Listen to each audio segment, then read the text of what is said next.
Radar Paulista apresenta Momento O Inédito Viável, com Emerson W. Dias, o provocador filosófico.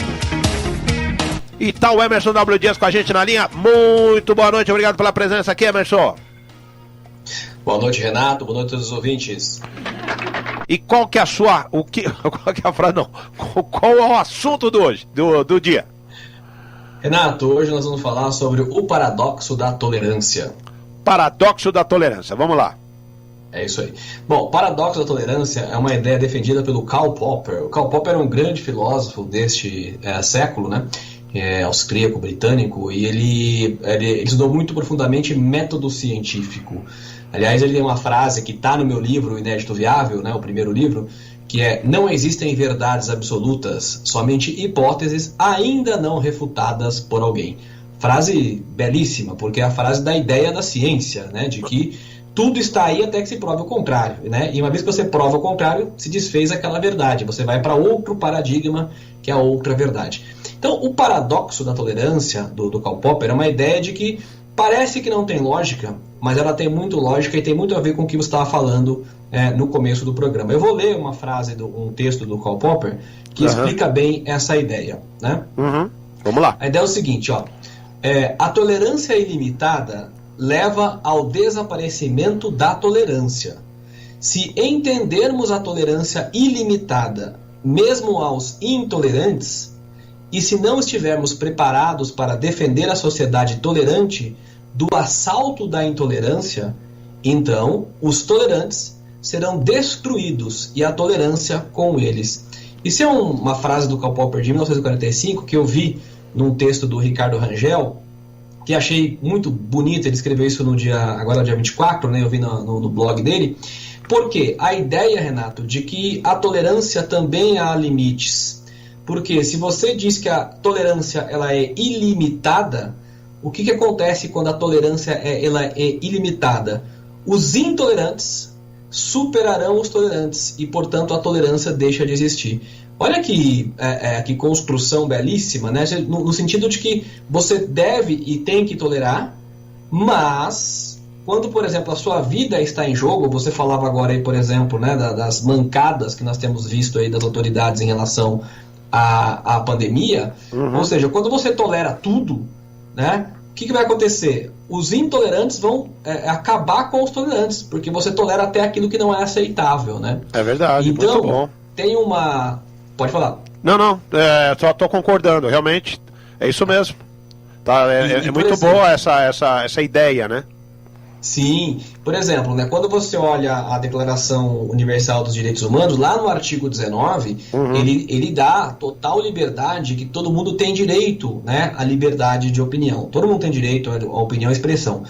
Mas, Renato, tem um caso muito interessante, que é uma citação de um juiz, né, da Suprema Corte Americana do século XIX, o juiz Oliver Holmes, que ele diz o seguinte: ninguém tem o direito de gritar fogo falsamente em um teatro lotado de gente. Ou seja, eu não posso tolerar, por conta da liberdade de expressão, que alguém, por se achar tendo o direito de liberdade de expressão, dentro de um teatro gritar fogo, sendo que isso é verdade, se não é verdade.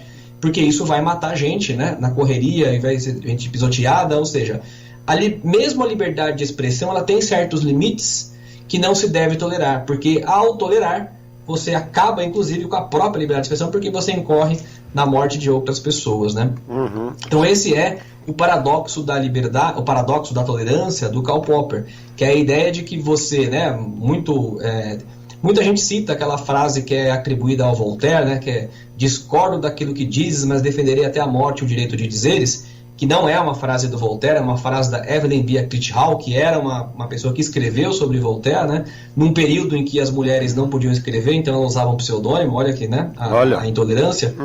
Então ela fala isso, que ou seja, eu discordo do que você fala, mas eu defendo o direito de você dizer. Mas mesmo que eu defenda o direito de você dizer, quando você fala alguma coisa que prejudica a minha vida, eu não posso ser tolerante com isso, né? Então eu tenho que pôr um limite na tolerância. Esta é a ideia do paradoxo da tolerância. Ou seja, embora eu deva tolerar, há um certo limite naquilo que eu devo tolerar, porque se eu tolerar tudo, a intolerância vence. É verdade, muito bom.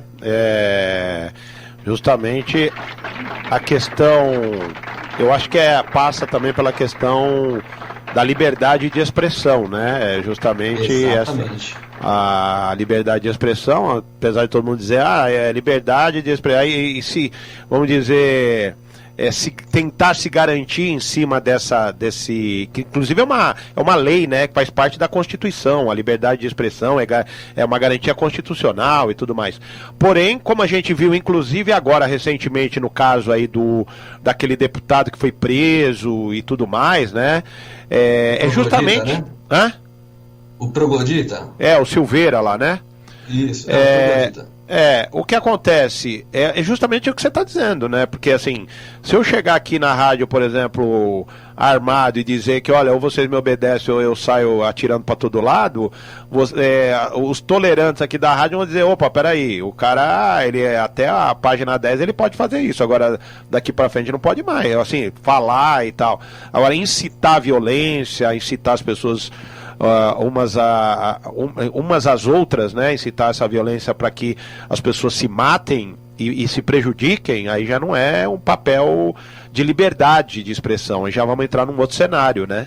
É justamente talvez de um crime, de uma coisa mais séria, do ponto de vista inclusive da lei. Então tem tudo a ver com o que você está dizendo realmente, e há que se ter esse olhar, né, crítico com relação à tolerância e também aos intolerantes, né, que é o tema que você traz. E qual que é a frase do dia, Emerson? Renato, a frase é de Edmund Burke, que dizia o seguinte: há um limite em que a tolerância deixa de ser virtude. Muito bom, que vai ao encontro de tudo que você está dizendo. Muito bom, Emerson. Bom, e quando você tiver a resposta para essa questão, tá certo? Que um bêbado disse que se ontem fosse amanhã, hoje seria sexta-feira, você nos informe, por favor, porque até agora ninguém acertou. Aqui na rádio estão fazendo um monte de cálculo lá, até agora ninguém acertou. Se você tiver essa resposta, eu também gostaria de saber. Depois você eu só posso dizer que eu sou o bêbado que disse essa frase. E até hoje e até agora você não entendeu. Não entendi. Você soltou a frase e falou, deixa eles que se matem lá pra descobrir. Essa foi uma provocação filosófica que eu fiz há algum tempo. Bem filosófica. É tão filosófica que ninguém sabe. Olha só, e quais são os seus contatos aqui? Deixa seus contatos aqui para os nossos ouvintes e internautas. Renato, o site é www.oineditoviavel.com.br. Nas redes sociais é só procurar O Inédito Viável no Facebook, Instagram e no YouTube. O canal Inédito Viável, onde você tem acesso a todo o conteúdo que a gente fala aqui no Radar Paulista às segundas-feiras. Tá certo então, Emerson. Uma boa semana para você e até semana que vem com mais um Momento O Inédito Viável. Até segunda, Renato.